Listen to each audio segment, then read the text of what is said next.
এই খেয়ে যান গরম গরম খাবার খেয়ে যান। রুই কাতলা শিঙি মাগুর গরু খাসি মুরগি সব আছে, একদম গরম গরম। খেয়ে যান। দাদা, মাছ কত করে? হে, রুই কাতলা শিঙি মাগুর যেটা খুশি খেয়ে যান, 100 টাকা দিয়ে যান। 100 টাকা? সে তো অনেক গো, কি করে খাবো? তাহলে ডিম ভাত খান, 70 টাকা। এই ডিম ভাত 70? এত টাকা কেন ভাই? একটু কম করে রাখেন।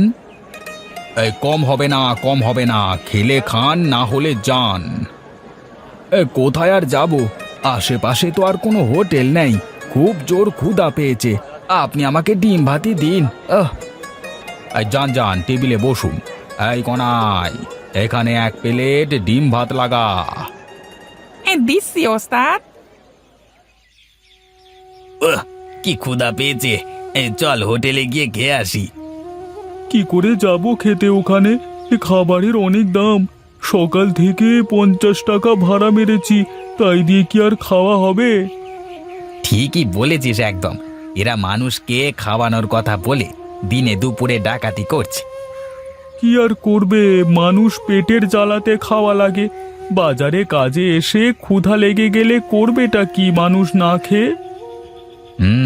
বাজারে আর একটা হোটেল দরকার বুঝলি, আমাদের খাওয়ার জন্য। তাহলে যদি একটু দাম কমে। হলে তো ভালোই হতো, আমাদের কষ্টটা একটু কমতো। আমাদের মতো মানুষেরা একটু পেট পুড়ে খেতে পারতো। আসলে ঠিকই বলেছিস রে ভাই, একদম আমার মনের কথা বলেছিস। আচ্ছা থাক, আমি একটু নিতাইপুর যাব। আচ্ছা যা তাহলে, আমি বসি, দেখি দু একটা ভাড়া পাই কিনা।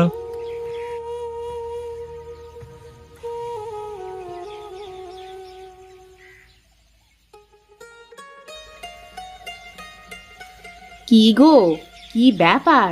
তোমাকে এত বিচলিত দেখাচ্ছে। কি ব্যাপারে আর বিচলিত দেখাবে? আমি এই এলাকার বাজার নিয়ে একটু চিন্তা করছি গো গিন্নি। কেন, বাজারে আবার কি হয়েছে? না না, তেমন কিছু না। আমাদের এত বড় বাজার, কিন্তু বাজারে মাত্র একটা হোটেল। আর এই হোটেলে গিয়ে সাধারণ মানুষেরা খাবার খেতে পারে না। কেন খাবার খেতে পারবে না কেন? ওখানে খাবারের মান অনেক ভালো, যে কারণে খাবারের দামটাও বেশি, তাই সাধারণ মানুষ সেখানে খেতে পারে না। ভালো জিনিসের তো দাম বেশি হবে। ভালো জিনিস কম দামে কি করে দেবে মানুষ? তোমার কথা সঠিক, কিন্তু বলো তো কি করব এখন? সাধারণ মানুষের কথা তো ভাবতে হবে। হ্যাঁ, তাও ঠিক। দেখো কোনটা ভালো হয় সেটাই করো। ভাবছি গো, ভাবছি, সেটাই ভাবছি।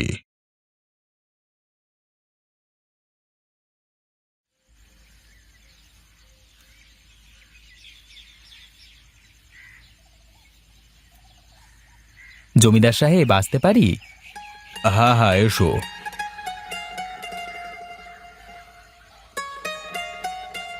কে তুমি? তোমাকে তো আগে এই গ্রামে দেখিনি। আসলে আমি খুব ছোটবেলায় এই গ্রাম ছেড়ে দিয়েছিলাম। মহামারীতে আমার বাবা মা মারা গেছিল। আজ অনেক দিন বাদে আবার গ্রামে ফিরছি একটা উদ্দেশ্য নিয়ে। আমি এখানে সাধারণ মানুষের জন্য খাবার হোটেল করতে চাই, যেখানে আমি 1 টাকার বিনিময়ে মানুষকে খাবার খাওয়াবো। তুমি কি পাগল হয়ে গেছো নাকি? এতে তো তোমার লোকসান হয়ে যাবে। দেখুন, আমার কাছে টাকা পয়সার কোনো অভাব নেই, শুধু আপনি অনুমতি দিলে আমি কাজটা শুরু করে দেব। আচ্ছা বেশ, করো যদি পারো, আমার কোনো আপত্তি নেই। হোটেল তো করব, কিন্তু একটা সমস্যা আছে এখানে। কি সমস্যা আছে? আমাকে বলো, আমি দেখে নেব। আমি যদি 1 টাকার হোটেল করি, তাহলে বাজারের হোটেলটা তো বন্ধ হয়ে যাবে। মানে বাজারের হোটেল মালিক কোনো সমস্যা করবে না তো? সেসব আমি দেখে নেব। তুমি যাও, কাজ শুরু করে দাও। আর কোনো কাজে যদি তোমার কোনো সমস্যা হয়, তবে আমি দেখে নেব। আপনাকে অনেক ধন্যবাদ জমিদার মশাই। আমি আসি। হোটেল শুরু হয়ে গেলে একদিন এসে অবশ্যই খেয়ে যাবেন। আচ্ছা ঠিক আছে, ঠিক আছে, আমি অবশ্যই আসবো। আচ্ছা ঠিক আছে, আসবেন তাহলে। হ্যাঁ, আমি আসি।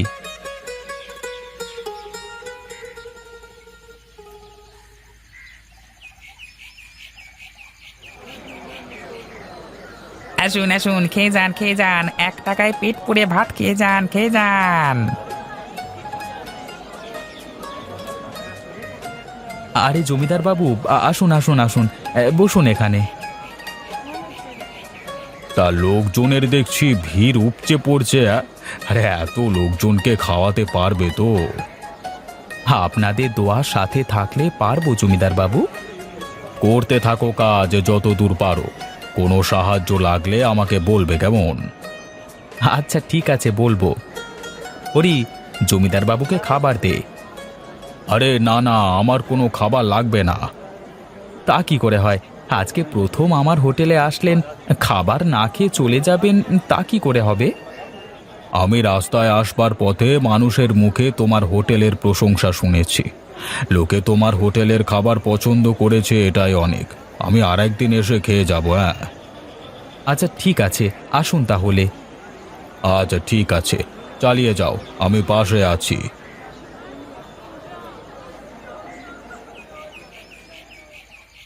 এ হরি, ভালো করে দেখ কারোর কিছু লাগে কি না।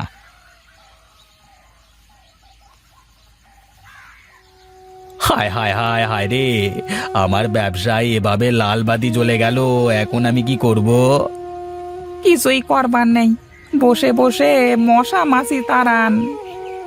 এভাবে যদি ব্যবসা বন্ধ হয়ে যায় তবে খাবোটা কি? ওই সমাজসেবকটা যে কোথা থেকে এসে আমার ধান্দার 12টা বাজিয়ে দিল কে জানে। আর শুনেছি ওই ছেলের নাকি অনেক টেহা, এত টেহা আছে যে ও চাইলে সারা জীবন এই গ্রামের মানুষকে বসিয়ে খাওয়াতে পারে। তাহলে তো আমাদের ধান্দা গুটিয়ে বাড়ি যাওয়া ছাড়া আর কোনো উপায় নেই রে। আমার মাথায় একটা বুদ্ধি এসেছে, যদি চান তাহলে ওকে এখান থেকে তাড়ানোর একটা চেষ্টা করে দেখতে পারেন। বল তো দেখি, কি বুদ্ধি এসেছে মাথায়? এইদিকে আসুন, কানে মুখ দিয়ে বলি। হ্যাঁ, বুদ্ধি তো ভালোই দিলি, কিন্তু দেখ এই কাজটা করতে ও রাজি হয় কি না। আপনি কোনো চিন্তা করবেন নিকো, আমি দেখছি বই কি কি করা যায়। আচ্ছা ঠিক আছে, দেখ, তবে সাবধানে করিস কিন্তু কাজটা। আচ্ছা আচ্ছা ঠিক আছে, তাই হবে।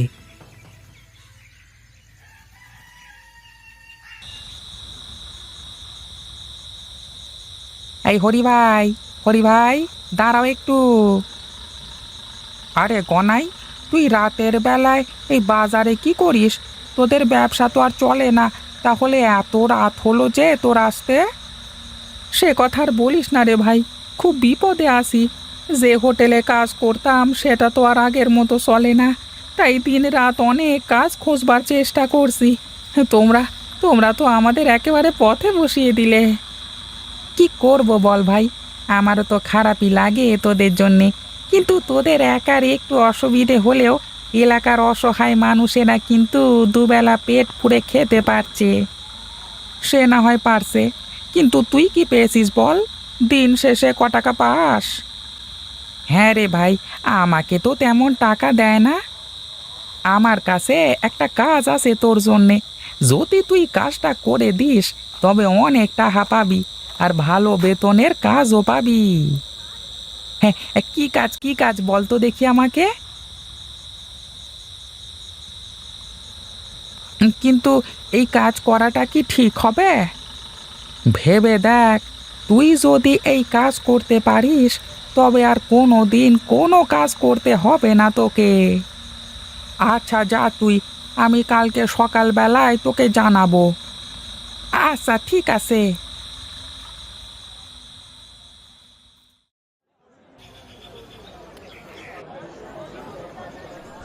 জমিদার বাবু, একটা বিশেষ কাজে আমি আপনাকে ডেকেছি। কি হয়েছে বলো? হরি, কালকে রাতের ঘটনা জমিদার বাবুকে বল। বাবু, কালকে রাতে আমি কাজ শেষে হোটেল বন্ধ করে বাড়ি ফিরছিলাম, তখন পাশের হোটেলের গনাই এসে আমাকে হোটেলের খাবারে এই পেট খারাপের ওষুধ মেশাতে বলে। এই কাজ করলে আমাকে অনেক টাকাও দেবে বলেছে। কি, ওদের এত বড় সাহস? যা, ওদেরকে ডেকে নিয়ে আয়।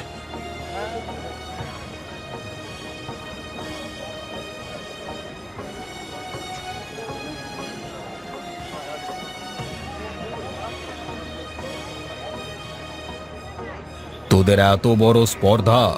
তোরা এই হোটেলের খাবারে পেট খারাপের ওষুধ মেশাতে বলেছিস হরিকে। আমার ভুল হয়ে গেছে, আমাকে ক্ষমা করে দিন জমিদার মশাই। আমি আর এমন কাজ কোনোদিন করব না। না, তোদের কোনো ক্ষমা নেই। তোদের শাস্তি পেতে হবে, কঠিন শাস্তি। জমিদার মশাই, আপনি যদি অনুমতি দেন তাহলে আমি নিজের হাতে ওদের শাস্তি দেব। বেশ, তোমার যা ইচ্ছে সেই সাজা ওদেরকে দিতে পারো, আমি অনুমতি দিলাম। তার আগে আপনি আমাকে কথা দিন, আমি যে শাস্তি দেব সেই শাস্তি আপনি মেনে নেবেন। ঠিক আছে, আমি কথা দিলাম। আমি এখানে আসবার পর থেকে ওদের ব্যবসা বন্ধ হয়ে গেছে, তাই আমি চাই ওরাই হোটেলে আজ থেকে কাজটা করুক। দিন শেষে যে টাকার খাবার বিক্রি করবে সেই টাকা ওরা তিনজনে মিলে ভাগ করে নেবে, আর বাকি যা টাকা লাগে আমি শহর থেকে পাঠিয়ে দেব। সাবাস নবীন, সাবাস! তোমার মতো ভালো মানুষ আমি আর একটাও দেখিনি। শত্রুকে কিভাবে আপন করে নিতে হয় সেটাও তুমি জানো। সবই আপনাদের দোয়ার ফল। আজ থেকেই হোটেলের দায়িত্ব তোমাদের তিনজনের ওপরে। আশা করি তোমরা সঠিকভাবে এই হোটেলের রক্ষণাবেক্ষণ করবে। সত্যি আপনার কোনো জবাব নেই। আমরা এই হোটেলকে আজকে থেকে নিজের প্রাণের থেকেও বেশি আগলে রাখবো। আচ্ছা ঠিক আছে, আমি চলি, আমার ট্রেনের সময় হয়ে গেছে। আচ্ছা ঠিক আছে, যাও। তবে সময় পেলেই চলে আসবে, হ্যাঁ, তোমার 1 টাকার হোটেলে। অবশ্যই জমিদার বাবু।